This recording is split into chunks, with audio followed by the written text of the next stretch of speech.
Okay guys, we're at it again. Another short video for you, I guess, hopefully. I don't make it too long. I don't like the long videos. It take too long to edit.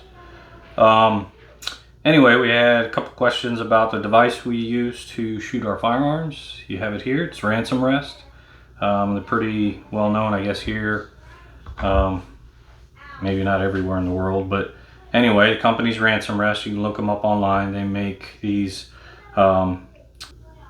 rests here for your firearms, so you can do like barrel testing or whatever you want. It's meant to mimic firing the firearm by hand, but you can reset it back to the exact same position you started from. The basic rest is not this whole unit here. We did some add-ons and stuff, but the basic Master Series rest that you get is just this main unit here. Then they came out with a windage base. That's these three knobs you see here. So you could get some windage adjustment,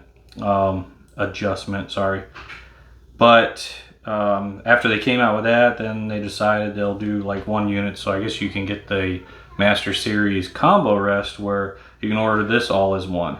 And then on top of that, you can do another add-on for this base plate, which I like the base plate. It makes the whole unit overall pretty damn heavy. But it's nice, you get some other adjustment knobs and it gives you a bigger base. That way you can clamp it to a table or whatever, so then you're sure this is not going to move.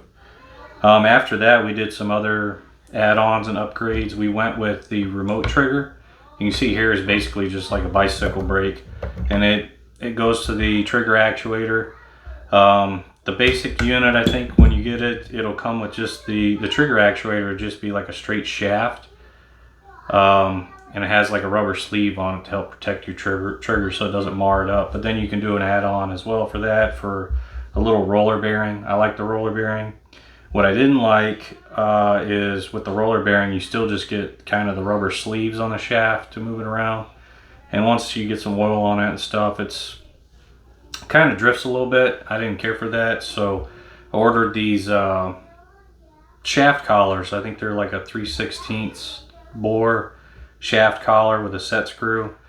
I think I just got them off like Amazon or something, but they worked really well, so that kind of holds the bearing in place. You just want to be careful you don't over tighten them down, because then it'll mar the surface of the shaft, and then the bearing won't slide on the shaft very well for adjustment, so you can kind of mess that up there. So be careful if you do that as well.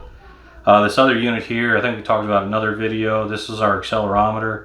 We designed and 3D printed this bracket for that accelerometer. That gives us our angle data and a bunch of other stuff. And you can see we just got a battery temporarily here for now with some Velcro. I want to work on another bracket there. We'll probably drill and tap this base because we have some other things that we want to do with it. One of which is this JKL Precision trigger for the LabRadar 2. Or I'm sorry, it's a Gen 2 trigger for the LabRadar. So this company, they make these. You can look them up online as well. You wire this to your LabRadar, and that way you can get very sensitive trigger to actuate the LabRadar when the firearm fires. So that way you get more repeatable firing of the LabRadar at the time the firearm goes off, and better results with that. I'm sure you've probably watched other videos about the LabRadar. I don't think there's any reason for me to cover that. What else? Oh, the basic model, you don't get the remote trigger. It's just kind of a little lever actuator here that bolts on, and you can flick it and it works and it's good. I just prefer to sit back behind it and watch more than be up on the gun trying to fire it with all these other accessories that we're putting on here. But overall, I am extremely happy with the unit. I wish I'd bought one sooner. You do have to buy grip inserts for each model firearm you put in here. So as you see here, you got these grip inserts. A lot of revolvers you gotta actually remove the grip itself to clamp it in there. This one I think is a Gen 4 Glock 34 grip. Depending on what model, some of your like 1911s, 2011s, you may have to do some additional trimming in there with the grip insert, depending upon what grip you have, just to get a more snug fit.